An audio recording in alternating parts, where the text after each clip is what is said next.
স্বাধীনতার পর থেকে পর্যন্ত বিভিন্ন মরা মানুষদের প্রশংসা যত এদেশে হয়েছে, ওই পরিমাণ প্রশংসা আল্লাহর যদি হতো আমরা আল্লাহর ওলি হয়ে যেতাম। কি হয়েছে তাদের প্রশংসা করি? আপনি শান্তি পেয়েছে?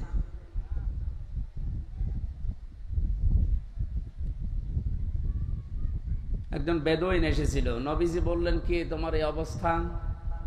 কাঁধের ওপর একটা ভাঙ্গা মূর্তি নিয়ে নাক ভাঙা।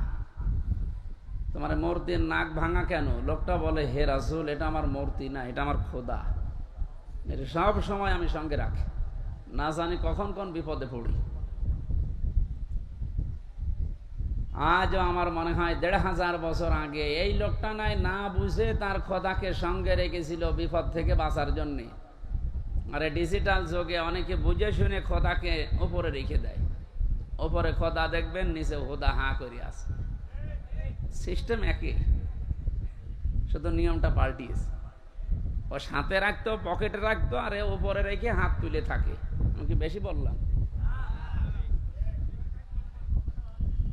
তো এই যে এই খোদার সাথে রেখে কি আনন্দ পেলেন আপনি? কি উপকার হয়েছে? হ্যাঁ, সাময়িক কিছু উপকার হয়েছে, কারণ উপরে খোদা আছে, নিচে যদি খোদা এভাবে থাকে মানুষ মনে করে না এ খোদার লোক।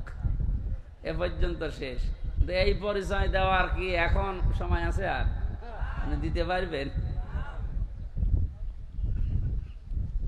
নবীজি বললেন নাক ভেঙেছে কি করে? লোকটা বলে, ইয়া রাসূলুল্লাহ, যেখানে যায় একে নিয়ে যায় বিপদ থেকে বাঁচার জন্যে, প্রাকৃতিক প্রয়োজন সারার জন্য আমি গেছি, কিন্তু এরে তো আর টয়লেটে নিয়ে যাওয়া যায় না। খোদার মান থাকে। এখান থেকে বাস্তবতা হচ্ছে, যারা টাকার ভেতরে বিভিন্ন মানুষের ছবি দিয়ে সম্মান বাড়াতে চান, ওরে নিয়ে মানুষ যায় কোথায়? সম্মান বাড়ে? বিবেকের কাছে প্রশ্ন করেন, জিজ্ঞাসা করা লাগবে না। একটা মুশরিক, এই লোকটাও তার খোদাকে টয়লেটে নিতে রাজি না, আর আপনি যাকে ওই রকম সম্মান দিয়ে রাখেন তারে পকেটে করে সব জায়গায় নিয়ে যাচ্ছে। আপনি কথা বুঝে চিল্লাচ্ছেন তো নাকি আন্দাজে? আমি জানি আপনি বুঝতে ফেলেছেন। ঢাকার মানুষ খুব চালাক, এরা হাঁ করলে হাসা দানায় হালসা বোঝে।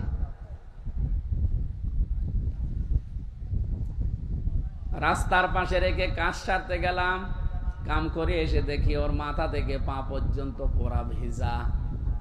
চিন্তা করলাম খোদার গা ভিজা, এ না জানি কোন রহমত বরকতের পানি হবে। জহব্বা বের করে চাটলাম, খাইলাম, দেখে একটা ঝাঁঝ ঝাঁঝ লাগে, গন্ধ। চিন্তা করলাম পানি যার যদি রহমতের হবে, আর খোদার গা থেকে ঝরতেছে, এরকম গন্ধ হবে কেন? ঝাঁঝ লাগে কেন? পাশে তাকিয়ে দেখে একটা কুকুর দাঁড়িয়ে আছে, ওর নিচ দিয়ে পানি টপকাচ্ছে। এবার বুঝলাম যে কোন রহমতের পানি। ওদের আমার মেজাজ গেল খারাপ হয়ে, এই তুই খোদা না খোদা? নিজের এই কুকুরের পোশাক থেকে বাঁচাতে পারো না, আমারে রাগ হওয়ার পরে ওরে দিয়েছে একটা আষাঢ়, ওর নাক ভেঙে গেছে। নবীজি বললেন, আমার কাছে কেন আসলে? লোকটা বলেন, ইয়া রাসূলুল্লাহ, এদের অসারতা, এদের কল্প কাহিনী, এদের অজ্ঞতা, এদের মূর্খতা, এদের দুর্বলতা সব আজ আমার কাছে স্পষ্ট হয়ে গেছে। আমি আর এর কাছে কিছুই চাই না, একে নিতেও চাই না। আপনার তাওহীদের কাছে আমি ধরা দিতে এসেছি, আমারে আপনি পড়িয়ে দেন লা ইলাহা ইল্লাল্লাহু মুহাম্মাদুর রাসূলুল্লাহ। আপনি শুধু হাদিসটা শুনে শেষ করে দিচ্ছেন না।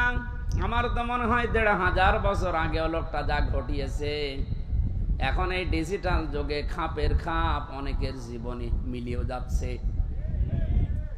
যেই দেখেছে যে না এগুলো তো কল্প কাহিনী। আজকে আমি কোর্টে সারাদিন ছিলাম, আমার যতগুলো মামলা সব আজকে আদালত ঢিসমিস করে দিয়েছে। আমার এখানে একটা প্রশ্ন ছিল আজকে, কিন্তু উনি করতে দেয়নি। আমাকে ৩টা বছর আটকে রেখেছিলেন মাটির নিচে এবং জেলখানা মিলে। আমার প্রশ্ন হচ্ছে, আপনি আমাকে মামলা দিয়ে 3টা বছর আটক রাখলেন যে আমার অপরাধ আছে কিনা। 3 বছর পরে আজকে প্রমাণ হলো যে আমি নির্দোষ, কোনো অপরাধ নেই।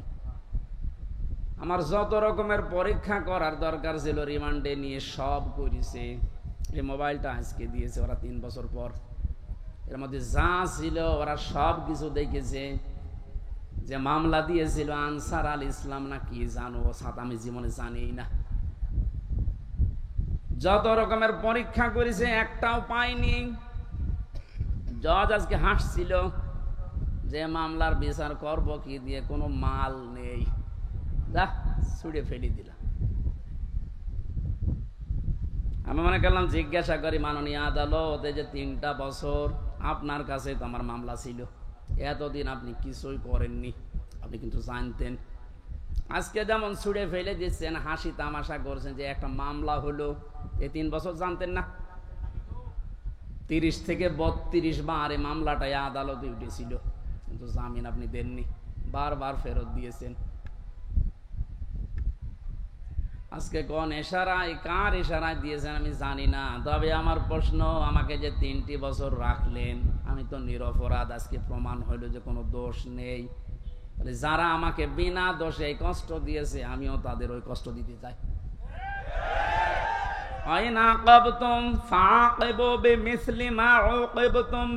যতটুকু অত্যাচারিত হও অতটুকু করো। তা আমি যেহেতু হয়েছি, কোরআন আমাকে জানিয়েছে, সুতরাং আমি যতটুকু পেয়েছি।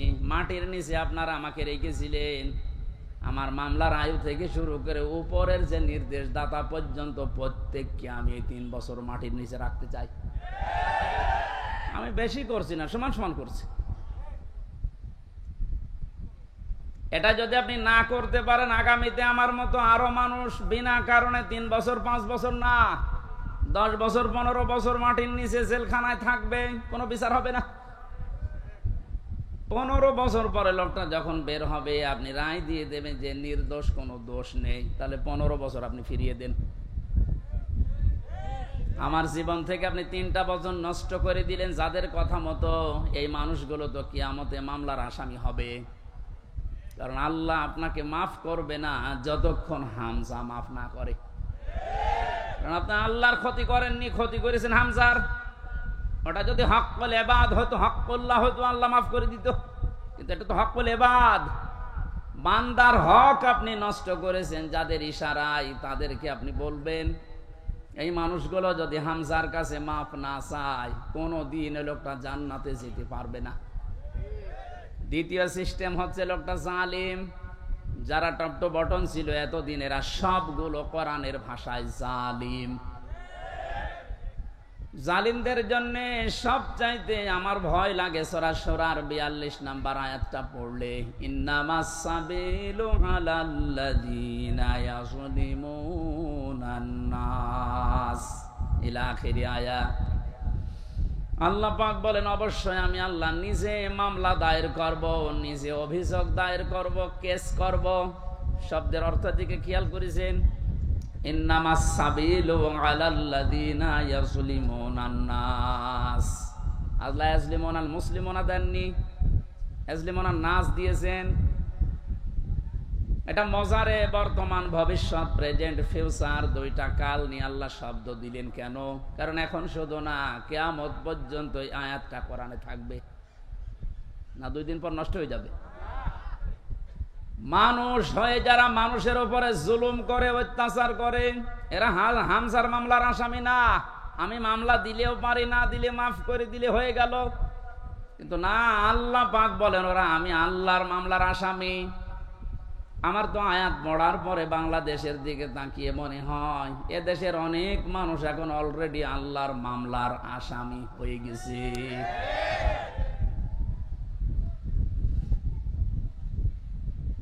যিনি বিচারপতি, যিনি রায় দেবেন, তিনি যদি মামলার বাদী হয়, বলেন আপনার পক্ষে রায় আসার সম্ভাবনা আছে?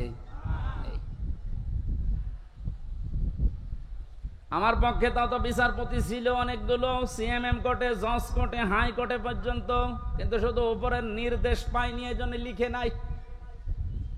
অথচ যিনি নিজে রায় দেবেন, যিনি নিজে নির্দেশ দেবেন, আলাইসাল্লাহু বিআহকামিল হাকিমিন, সব চাইতে বড় বিচারপতি যিনি, তিনি আল্লাহ। আপনার মামলার আসামবাদী। আমার ভয় লাগছে আমরা আবার আল্লাহর মামলার আসামি হয়ে যাচ্ছি না তো। ওয়ায়াবগুনা ফিল আরদি বিগাইরিল হক, অন্যায় ভাবে পৃথিবীতে বিদ্রোহ করে যারা বেড়ায়, এই দুই প্রকার মানুষ আল্লাহর মামলার আসামি। আর এই দুই প্রকার মানুষ এখন বাংলাদেশে বেশি। আগস্টের 5 তারিখ থেকে আজকের এই 2 তারিখ পর্যন্ত তাকান, এই 26-27 দিনে কত ভাবে চেষ্টা চালাচ্ছে কি করে বিশৃঙ্খলা তৈরি করা যায়, বিদ্রোহ করা যায়, দুনিয়া অশান্ত করা যায়। আমি আপনাকে বলছি, আমি আপনাকে ভালোবাসি, বাঁচাতে চাই। কোরআনের চোখ লাগিয়ে দেখতে পেলাম এই দেশে 5 তারিখের পর থেকে 2 তারিখ পর্যন্ত যারা শান্ত হয়ে যাওয়ার পরে বিশৃঙ্খলা করার চেষ্টায় আছেন, পৃথিবীর মানুষকে বোঝাতে চান যে শান্ত নেই, কত রকমের ক্রু তৈরি করে ইস্যু লাগিয়ে আপনি চেষ্টা চালিয়েছিলেন। তওবা করে ফিরে আসেন, নয়তো আপনি আল্লাহর মামলার আসামি। আমি আশা করি আপনি কথা বুঝেছেন। যদি না বোঝার ভান করে উল্টা পাল্টা ধারণা করেন, আপনার কপালে হেদায়েত আল্লাহ দেবে না। এই যে কপালে হেদায়েত দেবে না, এটা তো আমি বানালাম। হ্যাঁ, আল্লাহু লা ইয়াহদিল কওমাজ জালিমিন, ইহদি এটাও মোসারে, বর্তমান ভবিষ্যৎ, প্রেজেন্ট ফিউচার। আল্লাহ বলেন আমি জালেমদেরকে হেদায়েত দিচ্ছি না, দেব না। আর সুর তোলা হচ্ছে ওদেরকে মাফ করে দেন, তা আমি মাফ করে করব কি? আল্লাহ তো হেদায়েত দেবে না জালেমদের। কারণ এত কঠিন নিকৃষ্ট আল্লাহর কাছে শব্দটা। নবীজি জানিয়েছেন আয-যুলমু যুলুমাতু ইয়াউমাল কিয়ামাহ, জুলুম কিয়ামতের ময়দানে ঘোর অন্ধকার হয়ে তার সামনে দেখা দেবে, নিজের হাত পর্যন্ত দেখতে পাবে না। এটা যদি 100 ভাগ আমরা বিশ্বাস করে বাস্তবে নিয়ে আসতে পারতাম, জীবনই পাল্টিয়ে যেত। আমি আমার ঈমান থেকে কথা বলছি। যারা এখনো পর্যন্ত এই আয়াতগুলোর সাথে মিলে যাচ্ছেন, আপনি থামেন। মৃত্যুর গড়গড়ানি চলে আসলে তখন কিন্তু আপনার পাশে বসে কালেমা পড়ালেও কাজ হবে না। ঢাকাবাসী, আমি যেটা শিক্ষা দেওয়ার জন্য পর্যন্ত আসছিলাম, আজ বহু মানুষের কল্প কাহিনী, মিথ্যাচার, মিথ্যা রচনা, অনেক ষড়যন্ত্র, বিশেষ করে উল্টা পাল্টা সব যেহেতু আমাদের কাছে ধরা পড়ছে, দলে দলে পালে পালে দেখতে পাচ্ছি মানুষ বুঝে হোক না বুঝে হোক এখন ইসলামে আসা আরম্ভ করে দিয়েছে। এটা কেন দিল? কোরআনে কারীম জানিয়েছে ইযা জাআ নাসরুল্লাহি ওয়াল ফাত ওয়া রাআইতান নাসা ইয়াদখুলুনা ফি দীনিল্লাহি আফওয়াজা। আল্লাহ পাক বলেন, হে নবী, যখন আমার সাহায্য আসবে তখন আপনি বিজয় দেখতে পাবেন। কিছু না হলেও কিছু আমরা পেয়েছি। আল্লাহর সাহায্য আসার কারণেই কিন্তু আমরা বিজয়ের স্বাদ পেয়েছি। মানুষ যে পরাধীন থাকলে কি হয়, এটা এই 27 দিন আমি টের পেয়েছি। সবচেয়ে বেশি টের পেয়েছিলাম মাটির নিচে যতদিন ছিলাম। ওই সময় চোখের ওপরে কালো কাপড় বাঁধা, আমার হাতে পেছনে হ্যান্ডকাপ দেওয়া, পায়ে ডান্ডা বেড়ি দেওয়া, মাজায় দড়ি দিয়ে যখন টেনে নিয়ে যেত, মনে হচ্ছে এ পৃথিবীতে সব চাইতে বড় অসহায় আমি। মাটির নিচে অবস্থায় ছিলাম। আপনারা উপরে যারা ছিলেন, বিবেক দিয়ে বলেন তো, আপনারা অসহায় ছিলেন না? গত কয়েকদিন আগে কুষ্টিয়ায় বাংলাদেশ জামাত ইসলামী ওলামা বিভাগের আয়োজনে 500 আলেম সব ঘরানা থেকে নিয়ে এসেছিল। কত? 500। ওনারা আয়োজন করেছিল 500, 750 উপরে আলেম এসেছে পুরা কুষ্টিয়া জেলা থেকে, সব ঘরানার। প্রায় 2.5-3 ঘন্টা আলোচনা হয়েছে, কোনো সমস্যা না, কিচ্ছু পাইনি। আমি নিজেও ছিলাম। আপনি একটু ভাবেন তো, 5 তারিখের আগ পর্যন্ত 500 না 5 জন আলেম এক জায়গায় বসলে নিরাপদে থাকতে পারত? স্বাধীনতার পরাধীন কি অবস্থা, বাস্তবতা এইটা। এই অনুষ্ঠানটা করতে হলে 5 তারিখের আগে 14 জায়গায় পারমিশন নেওয়া লাগতো, তারপরও অনুমতি মিলত না। এ মানুষগুলো তো সেই মানুষই আছে। এখন 14 জায়গায় নতিনা ডাক্তার ইউনূস বলেছেন, এদেশে কোরআনে কারিমের কথা ওইভাবেই হবে, অন্যান্য ধর্মের কথা যেভাবে চালু আছে। হিন্দুদের পূজা, ওদের দুর্গা পূজা, সরস্বতী পূজায় যদি অনুমতি না লাগে, পাহারা দেওয়া হয়, কোরআনের অনুমতি লাগবে কোন কারণে? কিছু মানুষের কিছু চিন্তাধারায় আল্লাহ তাকে মাফ করেন।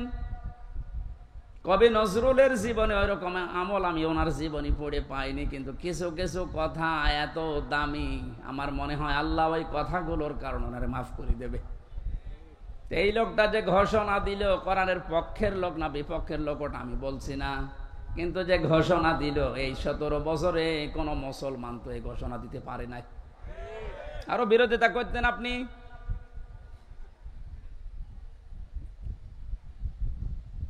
অন্যান্য ধর্মের অনুষ্ঠানে যদি অনুমতি না লাগে, মুসলমানদের কোরআন প্রচারে প্রসারে অনুমতি নেওয়া লাগবে। কোন কারণে? কোনো অনুমতি আজকে থেকে নেওয়া লাগবে না। যেখানে যতটুকু পারেন কোরআনের কথা ওই ফোর্সি বলবেন, যেটা আল্লাহ জানিয়েছে।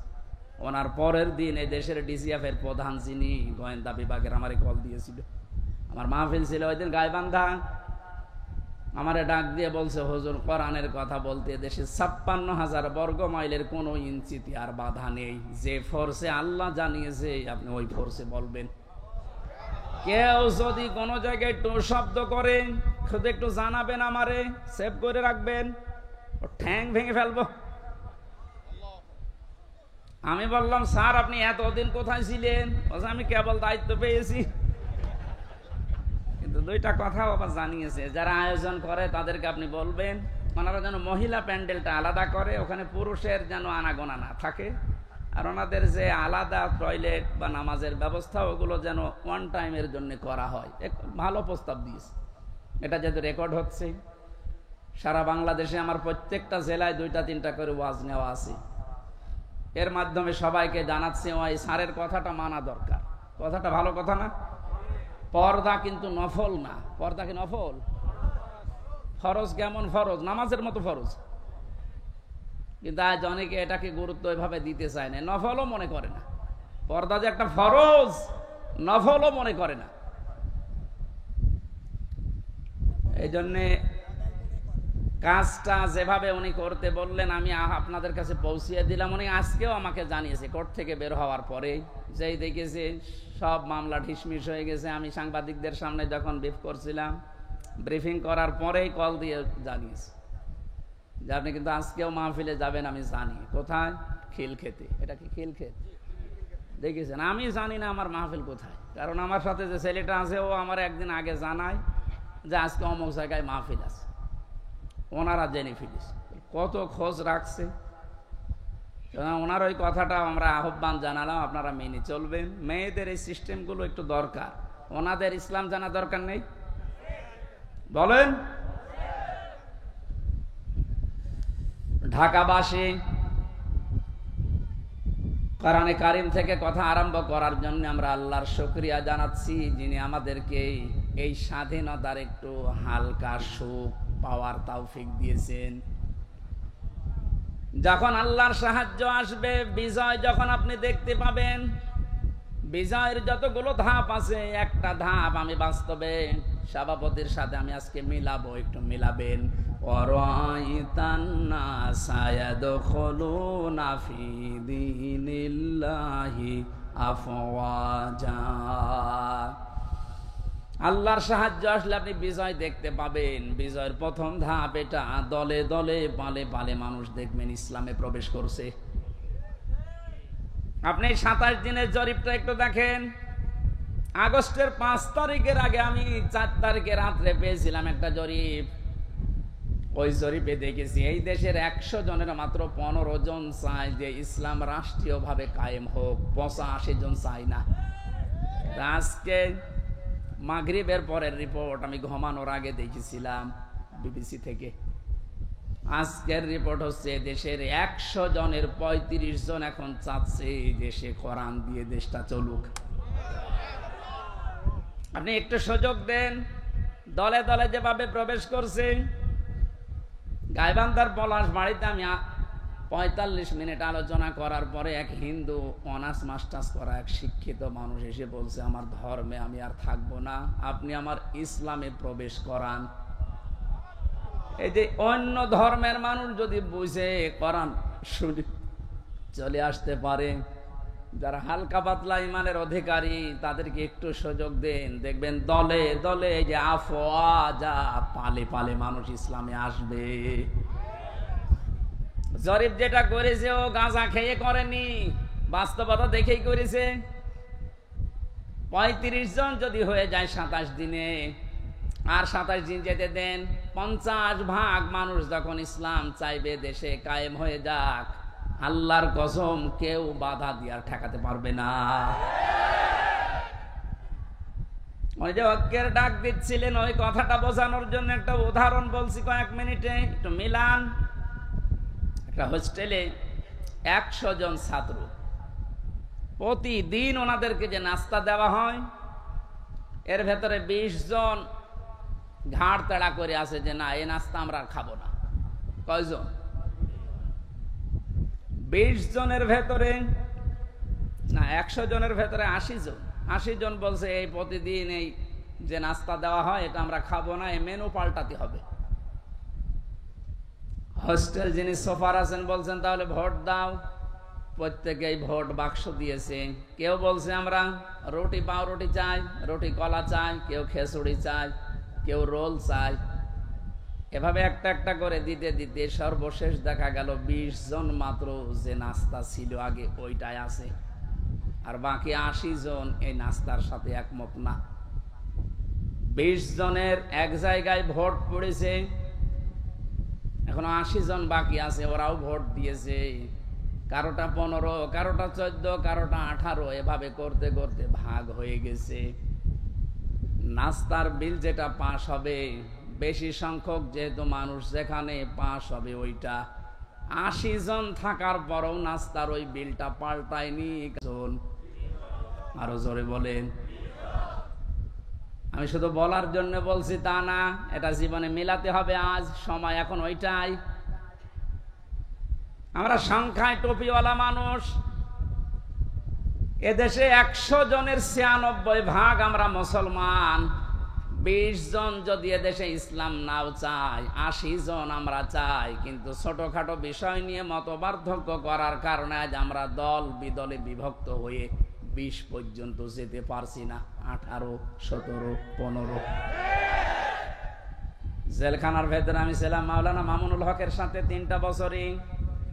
উনি মাঝে মাঝে বলতেন, হামজা বাইরে থাকতে ভাবতাম কি, আর ভেতরে এসে বুঝতেছি কি।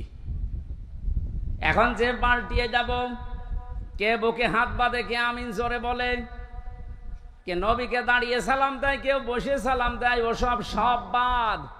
আল্লাহ একজন আছে, রাসূল একজন আছে, কোরআন আছে, কথা বিশ্বাস যারা করে তাদেরকে এক জায়গায় নিয়ে আসা লাগবে। ইহুদি, খ্রিস্টান, বৌদ্ধ, মুশরিক যারা, ওরা কিন্তু এই ধোঁয়াগুলো তুলে আমাদেরকে আজ আলাদা আলাদা করে রেখেছে। এই জন্য 80 জন হওয়ার পরও 20 জনের সাথে পারছি না। এই কথা বলছেন? যেভাবে চলতেছে, আশা করছি কোরআনের এই আয়াতটা বাস্তবে আল্লাহ আমাদেরকে দেখাবেন। আরাআইতান নাসা ইয়াদখুলুনা ফি দীনিল্লাহি আফওয়াজা।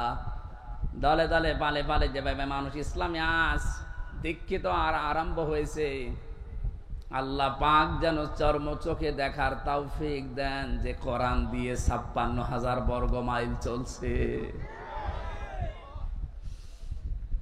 শোক এবং শান্তি শব্দ দুইটা। শোক 3টি বিষয়ের নাম, শান্তি 4টা বিষয়ের নাম। বাস্তবে ছোট জীবনে বহু দেশ আমি ঘুরেছি। আমি আকিস গ্রুপে চাকরি করতাম খতিব হিসাবে। ওনারা একটা ভিসা লাগিয়ে 27টা দেশ আমার একবারে ঘোরানোর ব্যবস্থা করে দিয়েছিল। যদিও 3 বছর জেলে থাকার কারণে আমার ভাগ্য হয় নাই, তারপরও আমার ব্যক্তিগতভাবে বহু দেশে আমি গেছি। সুখ শান্তি এটা কিনতে পাওয়া যায় না।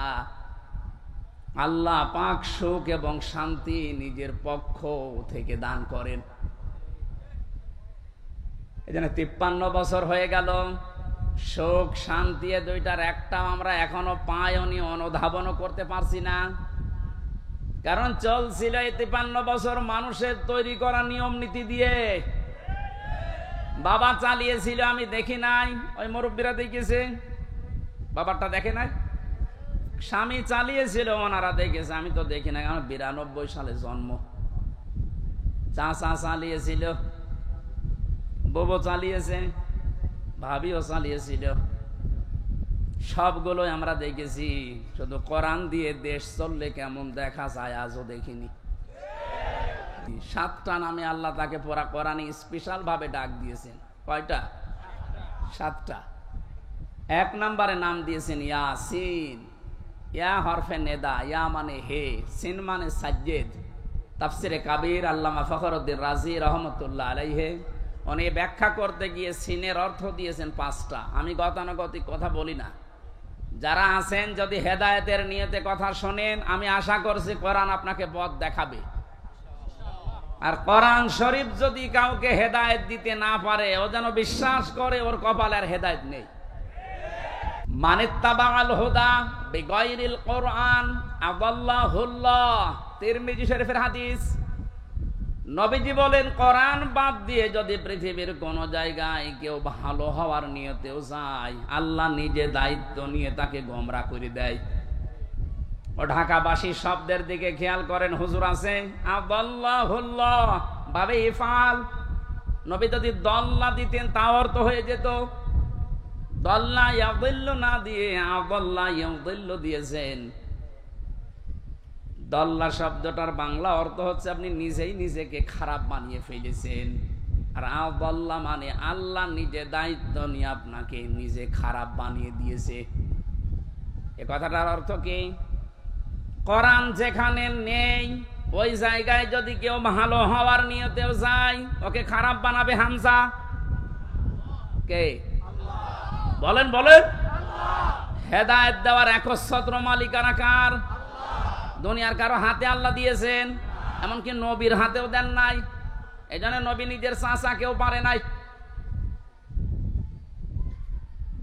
এই হাদিস দ্বারা বোঝা যায় কোরআন যেখানে নেই ওই জায়গায় যদি আপনার নিয়ত ভালো থাকে, আল্লাহ কিন্তু আপনাকে ছাড়বে না। আপনি গেলেন কেন? এর বাস্তব প্রমাণ বাংলাদেশের মাজারগুলো। আপনি তাকান, আমার কুষ্টিয়ার লালনের মাজার, অনেকেই তো যায় ওখানে আল্লাহর ওলি ঘুমিয়ে আছে এই কথা মনে করে, কিন্তু কোরআন ওখানে চলে না, ওখানে চলে শুধু গাঁজা। আমি তো যতটুকু জানি বা দেখেছি, সারা দেশ মিলে আপনি যে কয় মন গাঁজা না পাবেন, লালনের মাজারে তার থেকে বেশি গাঁজা পাবেন। রাত 9টার পরে গেলে দেখবেন সব অন্ধকার, পুলিশ পাহারা দিয়ে গাঁজা খাওয়াচ্ছে। আমি একবার গিয়েছিলাম রাত 9টার পরে বাড়ির পাশে, তো গিয়ে দেখছে ন্যাংটা, কিচ্ছু নেই, ওরে দুধ খাওয়াচ্ছে। কে এরে দুধ খাওয়ান? ওরে হুজুর আল্লাহর ওলি। আল্লাহর ওলি মানে? হ্যাঁ, এর ভেতরে মাল আছে। মাল যা আছে সব তো দেখা যাচ্ছে। নতুন কোন মাল দেখাও, এ মাল তো সবার আছে, খালি বিচারপতি মানিকেরটা নেই, ওটা উড়ে গেছে। ওনাকে বলেছে যে আমার বিসি নিল কে, এখন বেশি খুঁজে পাচ্ছে না। ইসলামের যে ক্ষতি করেছে এই লোকটা, আলেমদের যে দুশ্মন ছিল, আল্লাহ আমার মনে হয় সরাসরি হাত দিয়ে দেখিস। আমার জীবনের শখ যে আল্লাহ যদি পৃথিবীতে আর কিচ্ছু না দেখায়, কোনো আফসোস আমার জীবনে নেই, আল্লাহ ওরে যে ধরা ধই দিস। এই কথা বলছেন?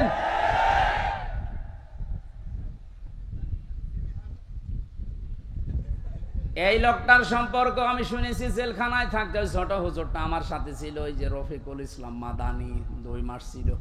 আমার বলছে হামজা ভাই আমারে প্রথমে রিমান্ডে নিয়ে রাত 12:30টার দিকে নিয়ে গেছে হাতির ঝিলে।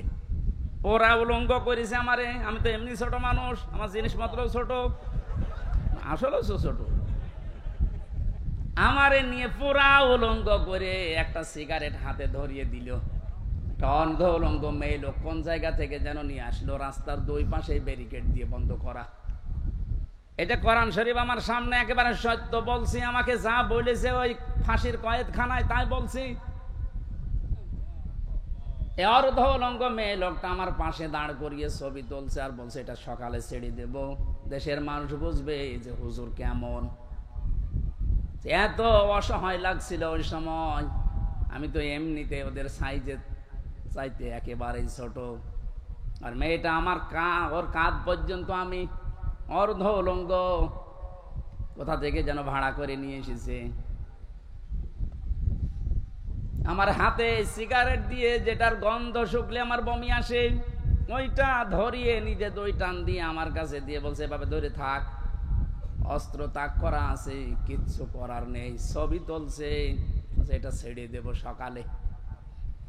আমি যেহেতু মজলুম আর বিশ্বাস করি মজলুমের দোয়া কবুল হয়, ইত্তাকি দাওয়াতাল মাজলুম।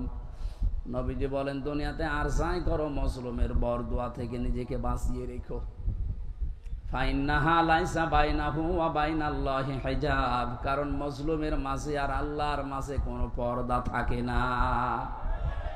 ওই হাতির ঝিলের ওই পানির পাশে দাঁড়িয়ে আল্লাহর কাছে বলেছিলাম, মাবুদ যে অবস্থা করছে আমার তো কিচ্ছু করার নেই, তুমি দেখতে পাচ্ছ। এক এসআইকে ডাক দিয়ে বললাম, ভাই আপনারা যা করছেন আমার সাথে, এ কি হারুন স্যার জানে?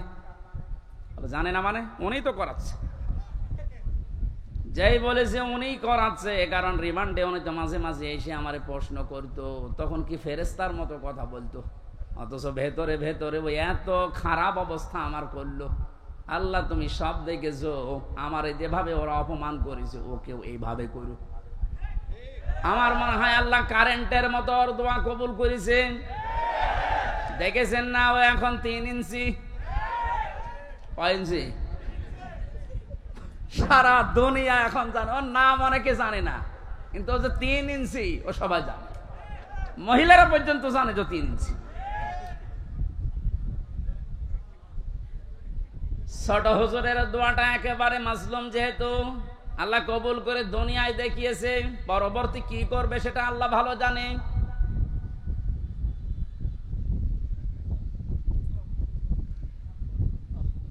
যেটা বোঝার জন্য বাস্তবে ইয়াসিন শব্দটা আমি নিয়ে আসলাম। আমি আশা করব আপনাকে ইয়াসিনে পাল্টাবে। অনেকে মনে করে ইয়াসিন সূরা পড়লে 10 খতম কোরআন শরীফের সওয়াব হয়, কিন্তু কেন হয়?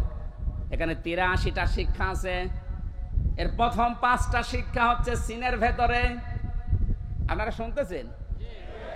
আল্লাহ ডাক দিয়েছেন ইয়াসিন,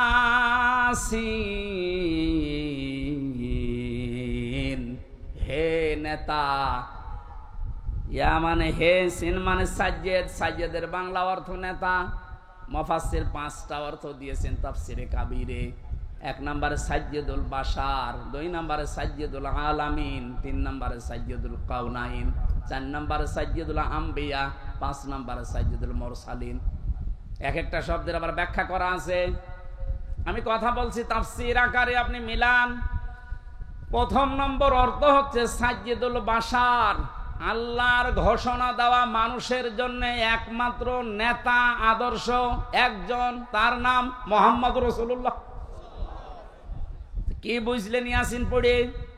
আপনি মানুষ নামে যদি পদবাচ্চা বিবেচিত হন যে আমি মানুষ, অথচ নবীজিকে আপনি আদর্শ মানেন না, নেতা মানেন না, বিশ্ব নবীকে, আল্লাহর ভাষায় আপনি মানুষ নেই। কথা বললেন না কেন? ঢাকাবাসী, এটা যদি খালি দুনিয়ার বিষয় হতো, আল্লাহর কসম আমি এটা বলতাম না। এটা সম্পর্ক আখিরাতের সাথে। হুজুর যে আয়াত পড়েছিলেন, আয়াতটাতে ছিল ওয়া কুল্লুহুম আতিহি ইয়াউমাল কিয়ামাতি ফারদা। সূরা মরিয়মের 95 নম্বর আয়াত। আল্লাহ পাক বলেন কিয়ামতের দিন প্রতিটি মানুষকে বিচারের প্রথম ধাপে আমি ডাক দেব স্রেফ একা একা। কয়জন করি? কেউ থাকবেন আপনার সাথে, আপনি স্রেফ একা থাকবেন। বিচারের দ্বিতীয় পয়েন্টে আল্লাহ ডাক দিয়েছেন, এবার আর একা ডাকবেন না। ইয়াউমা নাদউ কুল্লা উনাসিম বিইমামিহিম। সূরা বনী ইসরাঈল ৭২ নম্বর আয়াতের প্রথম অংশে আছে, আল্লাহ বলেন কিয়ামতে প্রতিটি মানুষকে আবার বিচারের দ্বিতীয় ধাপে, আমাদের যেমন প্রথম সিএমএম কোর্ট, এরপরে জজ কোর্ট, প্রথমে আল্লাহ আপনাকে একা ডাকবে, দ্বিতীয় সিস্টেমে যে একা না, আপনার নেতা সহ ডাকবে। কে সহ? আপনার নেতা সহ আল্লাহ এবার ডাক দেবেন। আগে নেতা, এরপরে কর্মী। যেহেতু আপনারা শিক্ষিত মানুষ, বিবেক আপনাদের বেশি কাজ করার কথা, নিজের দিকে তাকিয়ে বলেন তো, আপনি দুনিয়ার স্বার্থে হোক আর যে স্বার্থেই হোক, যাকে নেতা মানেন, আদর্শ মানেন, ওই লোকটা যদি কিয়ামতে আপনার সামনে থাকে, পেছনে আপনি দাঁড়িয়ে আছেন, আগে তো আল্লাহ তাকে দেখবে। এক কথা বলেন কেন? কি মনে হয় আপনার যে ওই লোকটাকে যদি আল্লাহ দেখে আপনাকে মাফ করে দেবে? ওরে দেখলেই তো আল্লাহর আগে রাগ হয়ে যাবে। আপনার নেতা যদি হয় ইনুর মতো, যারে মানুষ লাথি দিচ্ছে, লাথি দেয়নি কয়েকদিন আগে? আপনার নেতা যদি হয় মেননের মতো, যারে মানুষ পচা ডিম খাওয়াচ্ছে, কি মনে হচ্ছে আপনার শুধু হাসির খোরাকি না, বাস্তবে নিয়ে যান। নিজে এখন বলছেন না, ওই লোকটা যদি সামনে থাকে আল্লাহ আমারে মাফ করবে না, এরকম নিজে যদি এখন ধারণা করেন, আপনি বিশ্বাস করতে পারেন আপনি ধরা খেয়ে বসে আছেন। আমি আপনার শত্রু না, আমি আপনাকে বাঁচাতে চাই। কারণ এই দুনিয়ার জীবনে যদি শেষ হয়ে যেত, এই ওয়াজ আমি করতাম না। যেহেতু আর একটা জীবন আছে, এক্ষুনি পাল্টাতে হবে। নেতা যাদের ঠিক নেই, এই মুহূর্তে আপনি পাল্টাবেন। ওয়াজ শুনতে আসলেন কেন? আপনি যদি নাই মানতে পারেন, নিজেও কোরআন শরীফ পড়েন না, হামজা বলছে আপনি মানেনও না, আপনি কি হয়েছেন কি? এই মুহূর্তে সিদ্ধান্ত পাল্টান। যাদের নেতা ঠিক নেই, আপনি ধরা খাচ্ছেন। সুতরাং এমন মানুষকে নেতা মানা লাগবে যে লোকটা আল্লাহ এবং রসুলকে মেনে চলে। আর এটা নফল না, এটা ফরজ। এটা তো আমি বানালাম। সূরা নেসা ৫ নাম্বার পারার ৬ নাম্বার পৃষ্ঠার ৯ নাম্বার লাইনের ৫৯ নাম্বার আয়াতের প্রথম অংশে আছে, আমি যতগুলো তাফসীর বিশ্ববিদ্যালয়ে থাকাকালীন মিলিয়েছি, সব মুফাসসির এই মাঝখানে যে আতিউ, এই শব্দের ব্যাখ্যায় একমত। আল্লাহ পাক বলেন, ইয়া আইয়ুহাল্লাযীনা আমানু আতিউল্লাহা ওয়া আতিউর রাসূলা ওয়া উলিল আমরি মিনকুম। ওহে যারা ঈমানের দাবি করো, তাদেরকে বলছি, আমি আল্লাহর আনুগত্য করো, আমার রাসূলের ইতাআত করো, আনুগত্য করো। এই দুইটা জায়গার আগেই দেখবেন আতিউ, এই ফেল আছে, ভার্ব, এটা ক্রিয়া। এটা আল্লাহ নবীজির নামে আর নিজের নামে রেখেছেন, কিন্তু উলিল আমরি মিনকুম এর আগে আতিউ দেননি। সব মুফাসসির একমত, আল্লাহ রাসূলকে মানতে হবে, কোনো প্রশ্ন করা যাবে না। কথা বলে না কেন? আল্লাহ রাসূলের পরে কিয়ামত পর্যন্ত যারা নেতৃত্ব দেবে দুনিয়ায়, যে মানুষগুলো এই পৃথিবীর নেতৃত্বে আসবে, উলিল আমর যারা, তাদেরকে যদি মেনে চলতে হয় নেতা হিসাবে, অবশ্যই দেখা লাগবে এরা আল্লাহ রাসূলকে মেনে চলে কিনা। যারা আল্লাহ রাসূলকে মেনে চলে না, তাদের জন্য রাজনীতি করা জায়েজ নেই। নেতা হওয়া, নেতৃত্ব দেওয়া, তাদের নেতৃত্ব মেনে নেওয়াও জায়েজ নেই। এটা রাজনীতি মনে করে যদি চলে যান, আপনার কপালে আগুন লাগবে। সূরা বাকারার ১২৪ নাম্বার আয়াত, ওয়াইযি বাতালা ইব্রাহিমা রাব্বুহু বিকালিমাতিন ফাতাম্মাহুন্না ক্বালা ইন্নী জাইলুকা লিন্নাসি ইমামা। হযরত ইব্রাহিমের কথা স্মরণ করো। আল্লাহ নিজে বলছেন, আমি পদে পদে তাকে এ বাক্য দিয়ে পরীক্ষা করেছিলাম। যতগুলো পরীক্ষা ইব্রাহিমকে নিয়েছি, পড়া কোরআন শরীফে আমি পেয়েছি, ইব্রাহিম নবীকে আল্লাহ পরীক্ষা করেছিলেন ৫০টা। কয়টা বলেন বলেন? ৫০টা পরীক্ষায় তিনি উত্তীর্ণ, একটাও ফেল করেননি। আল্লাহ রাব্বুল আলামিন এত খুশি হয়েছিলেন, তিনি ডাক দিয়েছেন, ইব্রাহিম আমি তোমাকে মানব জাতির জন্য নেতা বানিয়ে দিলাম। হযরত ইব্রাহিম বলেছিলেন, হে আল্লাহ, এই যে নেতৃত্ব দেওয়ার গুণাবলী, নেতা হওয়া, এটা কি শুধু আমি একাই পেলাম? ক্বালা ওয়া মিন যুররিয়াতি, নাকি আমার সন্তানাদি যারা দিয়া কিয়ামত পর্যন্ত আসবে এরাও কি নেতা হতে পারবে? আল্লাহ সঙ্গে সঙ্গে সাফ ঘোষণা দিয়েছেন, ক্বালা লা ইয়ানালু আহদিজ জালিমিন। ইয়ানালু এটা মোজারে, বর্তমান, ভবিষ্যৎ, প্রেজেন্ট, ফিউচার।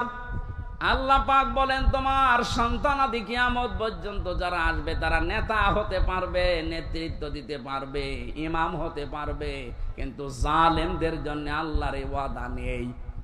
ইয়াতে মুফাসসিরিন ইকরাম ফি জিলালিল কোরআনে লিখেছেন সাইয়্যিদ কুতুব, যে দুনিয়ায় যারা জুলুম করে, সে নিজের উপরে হোক, পরিবারের উপরে হোক, সমাজের উপরে হোক, রাষ্ট্রের উপরে হোক, জনগণের উপরে হোক, যারা জুলুম করবে তাদের জন্য নেতা হওয়া, নেতৃত্ব দেওয়া, রাজনীতি করা জায়েজ নেই, হারাম।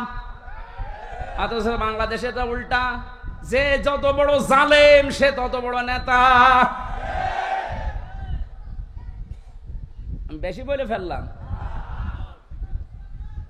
কিছুই বেশি হয়নি, কম হয়েছে। আহাদিস জালিমিন দিয়েছেন আল্লাহ, জালেমদের জন্য কোনো ওয়াদা নেই, আর তারা এখন বড় বড় নেতা হয়। 15 বছরে তারাই আমাদেরকে বলেছিল তোমরা মসজিদে থাক, খানকায় থাক, আর এই ময়দানটা আমরা 2000 টাকা যদি বাজেট হয়, 5 টাকা খরচ করে 1995 টাকা খেয়ে ফেলে। এক একটা প্রকল্পের জন্য 3 বার, 5 বার, 7 বার, 10 বার, 11 বার করে বাজেট হয়। এক একজনের যে টাকা পাচারের, এই যে এখন দেখছি, আমার মনে হয় যদি কিয়ামত পর্যন্ত হায়াত পেত এই লোকটা, এত টাকার মালিক হওয়া ওর দ্বারা বৈধ পথে সম্ভব না।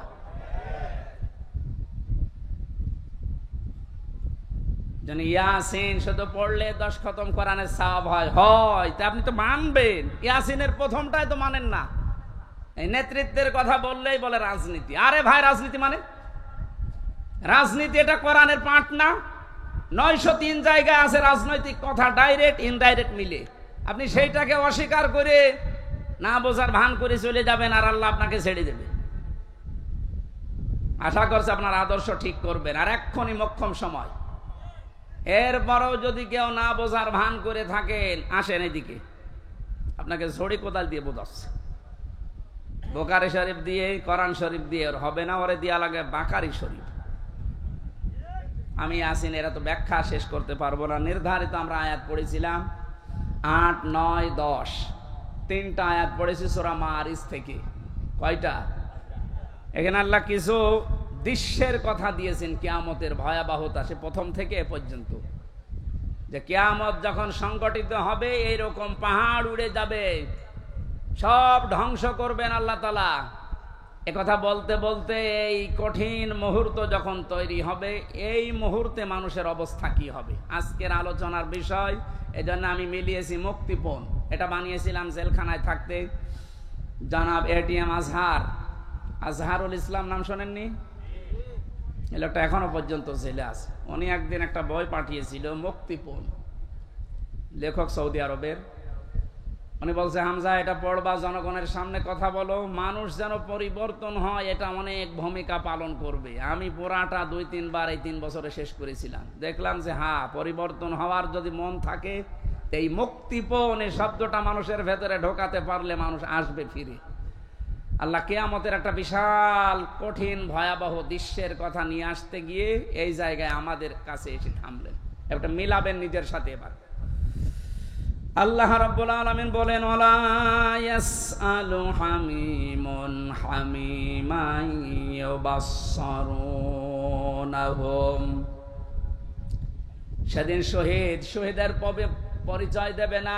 এই যে হামিমুন মানে অন্তরঙ্গ বন্ধু, শহীদ বলা হয়। একে অন্যের যখন দৃষ্টিগোচর করা হবে, একে অন্যের সামনে যখন নিয়ে আসা হবে, কেউ কারো পরিচয় দিতে চাইবে না। রব্বুল আলামিন বলেন এই লোকটা কি করবে হে নবী আপনি জানেন, ইয়াবাদুল মুজরিমু লাউ ইয়াফতাদি মিন আযাবি ইয়াউমিযিম বিবানি। এই লোকটা মুক্তিপণ হিসাবে নিজের সন্তানকে প্রথমে আল্লাহর কাছে বলবে, আল্লাহ এটা দিয়ে দিলাম, আমার এই ছেলে মেয়ে দিয়ে দিলাম, আপনি আমাকে বাঁচান আজকে। আমি আয়াতটা পড়ার পরে মিলিয়েছিলাম আমার ফারিহার সাথে। আমার এই ছোট মেয়েটা আমি জেলখানায় যাওয়ার আগে 1 বছর বয়স ছিল, এখন ওর বয়স 4 বছর। ওর কথা যখন মাঝে মাঝে মনে হতো আমি একটার সাথে মিলাতাম যে বিবানি, আল্লাহ কিয়ামতের দিন সন্তান মানুষ দিতে চাইবে মুক্তিপণ হিসাবে, তো এটা তো আমার সাথে মিলছে না। আমি আয়না ঘর থেকে শুরু করে ডিবি অফিসে এই মাটির নিচে গুম হওয়া থেকে শুরু করে জেলখানার এই ফাঁসির কন্ডেম সেলে থেকে বিচ্ছিন্ন ছিলাম, যোগাযোগ কষ্ট পেয়েছি, কিন্তু আমার মেয়েটাকে আমি যে ভালোবাসি এখনো পর্যন্ত আল্লাহ রসুলের পরে পৃথিবীতে সবচাইতে বেশি ভালোবাসি এখনো আমার ওই ছোট মেয়েটাকে। আল্লাহ নিজে তৈরি করে দিয়েছে, অথচ আল্লাহ বলছেন ফারিহাকেও কিয়ামতে হামজা তুই বলবি যে এটাও দিয়ে দিলাম, আমারে বাঁচাও। এটা আমার বিশ্বাস হচ্ছে না যে না এটা হবে না, এটা হওয়া কথা না। আল্লাহ বলেন শুধু ফারিহাকে না, ওয়াসাহিবাতিহি ওয়া আখি, মানুষ তার স্ত্রী এবং তার ভাইকে পর্যন্ত মুক্তিপণ দিতে চাইবে। ফাসিলাতি হিল্লাতি তওবি, শুধু স্ত্রী আর ভাই না, নিজের জ্ঞাতি গোষ্ঠী যারা তাকে আশ্রয় দিত, প্রশ্রয় দিত, সামাজিকভাবে, রাজনৈতিকভাবে, পারিবারিকভাবে, গোষ্ঠীগতভাবে যারা তাকে বিপদে পড়লে আশ্রয় দিত, এদেরকেও বলবে আল্লাহ এদেরও দিয়ে দিলাম। এটা আজকে আমি মেলালাম হাজী সেলিমের সাথে। যেভাবে গালিগালাজ করছিল কোর্টে তোলার সময়, কত টাকার মালিক আপনি বলেন তো হাজী সেলিম, অথচ যে গাল আজকে খেয়েছে, যে ডিম খেয়েছে, তাও এতগুলো প্রশাসনের মানুষ পাহারা দেওয়ার পরেও ও আজকে হাও মাও করে কাঁদছিল ইজলাসে দাঁড়িয়ে। ও তো মনের ভেতরে এইটা আসছিল, কি করলাম, যা দুনিয়ায় আছে সব আজকে দিয়ে বলো জজ সাহেব আপনি আমারে শুধু মুক্তি দিয়ে দেন। ওর এই কান্নার ভেতরে এই আওয়াজই ভেসে আসছিল, জামিন নামঞ্জুর করে জেলে পাঠিয়েছে। আল্লাহ বলেন জ্ঞাতি গোষ্ঠী ও ফাসিলাতি হিল্লাতি তওবি, এই ফাসিলাতির শব্দের ভেতরে 3টা বিষয় আছে ইবনে কাসিরে, তো ওবের ভেতরে 2টা অর্থ আছে। আল্লাহ পাক বলেন এই পৃথিবীতে ও আপন মনে করে যে মানুষগুলোর যার কাছে যেত, যারা আশ্রয় দেবে বলে বিশ্বাস করত, এই মানুষগুলোকেও কিয়ামতে বলবে আল্লাহ জ্ঞাতি গোষ্ঠী দলের লোক সব নেতা খেতা দিয়ে দিলাম, আমাকে তুমি একটু মুক্তি দাও। আল্লাহ বলেন এতটুকু না, আর একটা আছে, ওয়ামান ফিল আরদি জামিআ, ওর দুনিয়ায় যত স্থাবর অস্থাবর সম্পদ ছিল, যত সম্পদের মালিক ছিল, সব আমাকে দিতে চাইবে, শুধু বলবে সুম্মা ইউজি, আমি মুক্তি চাই। আমি কি চাই? এটা শুধুমাত্র মনে হয় হাজী সেলিমের জীবনে, আমাদের জীবনে এরকম সময় আসবে না? এক কথা বলুন। প্রত্যেকের জীবনে অপেক্ষা করছে। আমি আমার ফারিহাকে, আমার স্ত্রী তামান্নাকে, আমার ভাই নেই, আমার বোন আছে রুনাকে, আমার জ্ঞাতি গোষ্ঠীর 100 জনের 98 জন আওয়ামী লীগ করতো, এখন পুরা পাল্টিয়ে গেছে, এখন বলছে আমরা কিছু করি না। এই পর্যন্ত না, আমার যত সম্পদ আল্লাহ দিয়েছেন, আমার বাবা আর আমার সব আমি একটা একটা করে আল্লাহকে আমি দিতে চাইবো, শুধু বলবো আল্লাহ তুমি আজকের এই কঠিন দিন থেকে আমারে বাঁচাও।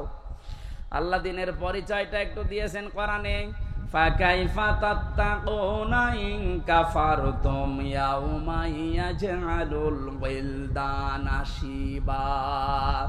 হে নবী কিয়ামত আমি কেমন ভাবে বানাবো জানেন? যুবক মানুষ কিয়ামতের দৃশ্য দেখে বিদ্ধ হয়ে যাবে। ও ঢাকাবাসী, একটা মানুষ বুড়ো হয়ে যায় কখন? 60 বছর, 70 বছর, 80 বছর সময় লেগেছে, কিন্তু এমন দৃশ্য সালসালা আল্লাহ নিজে বলছেন আমি বানাবো।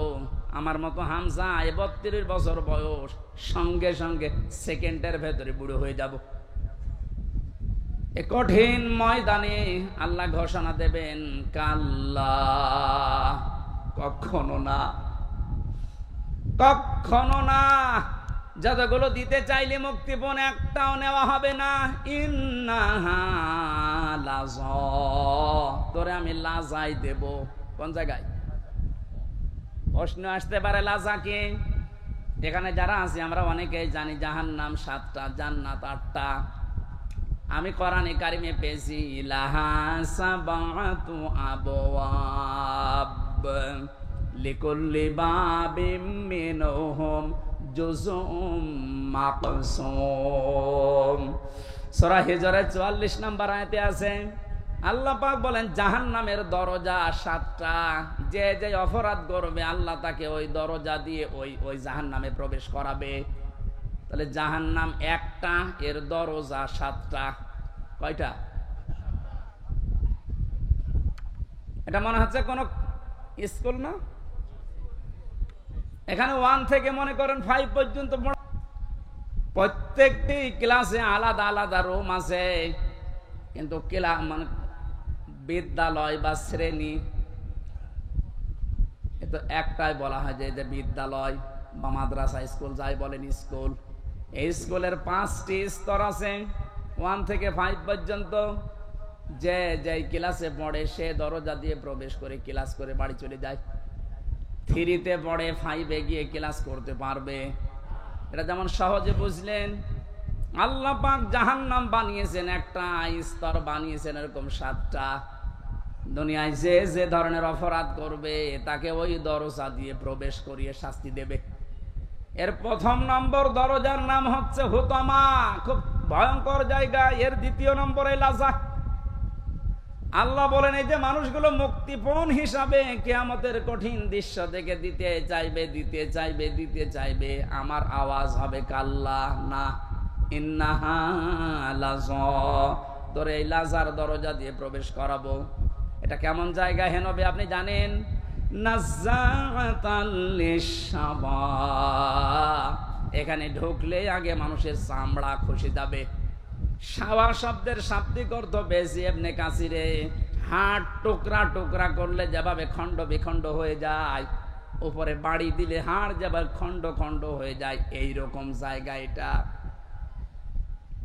বাংলাদেশ সহ বিশ্বের যত কঠিন জায়গা আছে, শুধু যেখানে কারেন্টের শর্ট দিয়ে মানুষকে গলিয়ে ফেলা হয় এইটা বাদ দিয়ে এদেশে এমন কোন রিমান্ডের জায়গা নেই যেখানে গেলে চামড়া আগেই খসে যায়। আমারে বহুবার বলেছিল যে এই যে এইগুলো আমরা তুলি, অস্ত্র নিয়ে এসেছিল বিভিন্ন মেশিন, যে এই যে নখ আমরা তুলে ফেলি এইটা দিয়ে, কিন্তু ওটা দেওয়ার পরে এরপরে টান দেবেন, এরপরে উঠবে, তাছাড়া ধরে রাখলে ওঠে না। অথচ আল্লাহ নাযাআতাল লিশাওয়া দিয়েছেন, লাজায় প্রবেশ করার সঙ্গে সঙ্গে মানুষের চামড়া আর এই নখগুলো উঠে চলে যাবে। এবার আপনি ভাবেন তো বাস্তবতা নিয়ে যে কিরকম জায়গা এটা, যেখানে প্রবেশ করলে আগে চামড়া খসে চলে যায়, নখ উড়িয়ে যায়। আল্লাহ বলেন কঠিন ভয়ঙ্কর জায়গায় কাদেরকে ডাকবে জানো? তাদউ মান আদবারা ওয়া তাওয়াল্লা। এই দুনিয়ায় যেই মানুষগুলোকে সত্যের দিকে আহ্বান করা হয়েছে, এরা সত্যের কথা শোনার পরে অহংকার করে এদবার করেছে, মুখ ফিরিয়ে নিয়েছে। আমার মনে হয় আয়াতের বাস্তবতা বাংলাদেশে সবচাইতে বেশি। এত কোরআনের কথা আলোচনা পৃথিবীর কোন জায়গায় হয় না।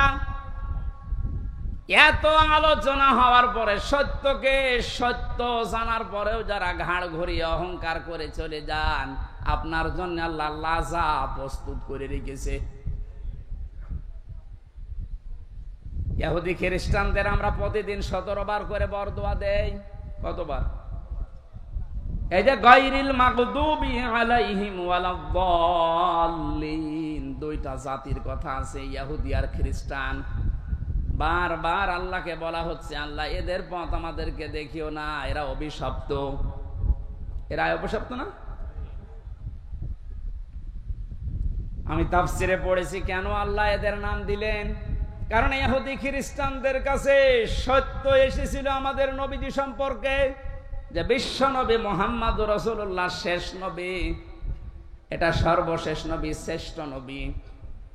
ইহুদি আর খ্রিস্টানরা জানতো ওদের তাওরাতে ইনজিলে স্পষ্ট আছে লেখা, এরপরও অহংকার করে হিংসা করে মানত না। আপনি কিন্তু বুঝতে পারছেন হামজা যা বলছে কোরআন দিয়ে হাদিস দিয়ে, ও বানিয়ে বলছে না, ও সত্য কথাই। সত্য জানার পরেও অহংকার করে হিংসা করে অনেকে এরপরও চলে যাবে, এদের জন্যই লাজা। 2 নম্বরে যারা মাল সম্পদ জমা করে আর বারবার সংরক্ষিত রাখার চেষ্টা করে। আজ হাজারো মানুষে বাংলাদেশে চরিত্রের আছে, বৈধ অবৈধ নেই, মাল জমা করে যাচ্ছে।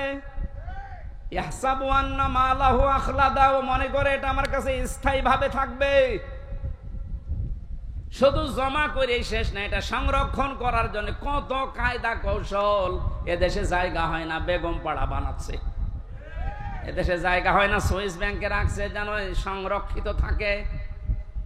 সম্পদ উপার্জন করা নিষেধ না, বৈধ পদ বাদ দিয়ে যারা অবৈধ পরে উপার্জন করার পরে এগুলো যারা সংরক্ষণ করার চেষ্টায় আছেন হক আদায় না করে, তার মানে যাকাত দেওয়ার হক ছিল আপনি দেননি, দান সাদাকা করার অর্থ ছিল আপনি করেননি।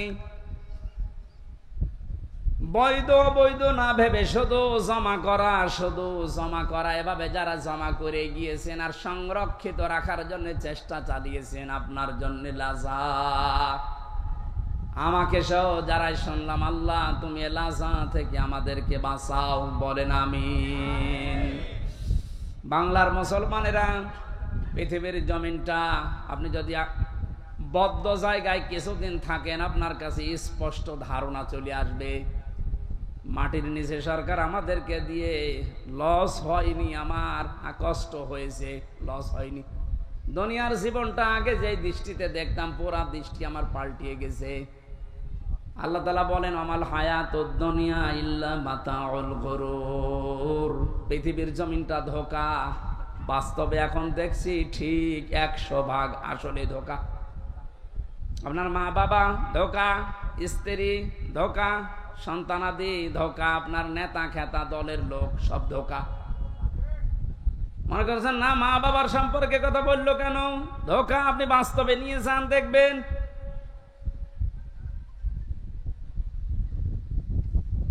স্ত্রী ধোঁকা, এটার বাস্তবতা আমরা সবাই কম বেশি টের পাচ্ছি। আপনি যদি একটু শ্বশুর শাশুড়িকে অপমান করার চেষ্টা করেন, আপনার আপন বউ আপনার পর হয়ে যাবে।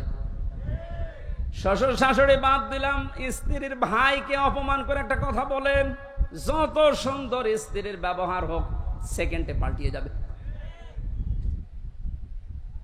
দুনিয়ার সব কিছু যখন ধোঁকা ধোঁকা বলে আল্লাহ ঘোষণা দিয়েছেন, আমরা এই ধোঁকার পেছনে পড়ে থেকে আমাদের বিশাল আখিরাত আমরা যেন নষ্ট করি না ফেলি। আমি সহ যারা এসেছি, আল্লাহ তুমি আমাদেরকে ইখলাসের সাথে এগুলো মেনে চলার তৌফিক দাও, বলেন আমিন। বারাকাল্লাহু লানা ওয়া লাকুম ফিল কুরআনিল আযীম। অনেক রাত হয়ে গেছে। আমি মালয়েশিয়া ছিলাম কয়েকদিন আগে। মাওলানা মিজানুর রহমান আজহারি, জাকির নায়েক, এনারা বলছিল কথা বলতে হলে সর্বোচ্চ রাত 9:30 থেকে 10টায় অনুষ্ঠানগুলো শেষ করা লাগবে, কারণ আমাদের এই শরীরে কুলিয়ে ওঠে না। এমনিতে 3 বছর যা খেয়েছি, শরীরের ভেতরে মাল মশলা সব নষ্ট হয়ে গেছে। এখন স্বাভাবিক হতে আমার সময় লাগবে। আমি জেলখানায় মেয়েদের পারিবারিক জীবন নিয়ে, যেহেতু ওখানে 100 জনের 70 জন এই পারিবারিক মামলার আসামি, এগুলো লিখেছিলাম, লিখে একটা বই করেছি। বইটা গাড়িতে আছে, নিয়ে নিজের স্ত্রীকে, মেয়েকে, মাকে পড়াবেন। ওনাদের সম্পর্কে যেহেতু আলাদা কিছু বলতে পারলাম না, বইটা নিয়ে যাবেন। গাড়িতে পাওয়া যায় কোথায় যেন, ওইটা নিয়ে মেয়েকে, মাকে, বউকে, বোনকে, এদেরকে পড়াবেন। আশা করছি পরিবারে শান্তি ফিরে আসবে।